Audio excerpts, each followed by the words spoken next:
Hello மக்களே, எல்லாருமே எப்படி இருக்கீங்க? நல்லா இருக்கீங்களா? எல்லாருக்குமே ரமலான் வாழ்த்துக்கள். இஃப்தார் பார்ட்டிக்கு ஓஏசிசி போயிட்டு வந்துட்டேன்.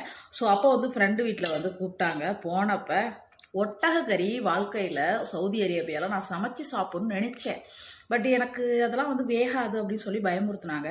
ஸோ அவங்க வீட்டில் பார்த்தீங்கன்னா பாருங்கள், ஒட்டக பிரியாணி ஒரு டப்பா ஃபுல்லாக பிரியாணி போட்டு ஒட்டக கறி கொடுத்தாங்க. வாங்க.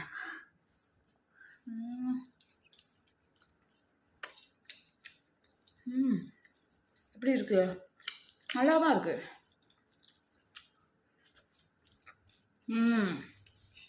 நீங்களும் சவுதி அரேபியாவில் இருந்தீங்கன்னா ஒட்டக கறி சாப்பிடுங்க.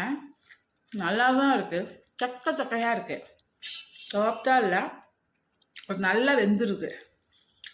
இங்கே பாருங்க. ஓகே, சூப்பராக வந்திருக்கு இது வீடியோ.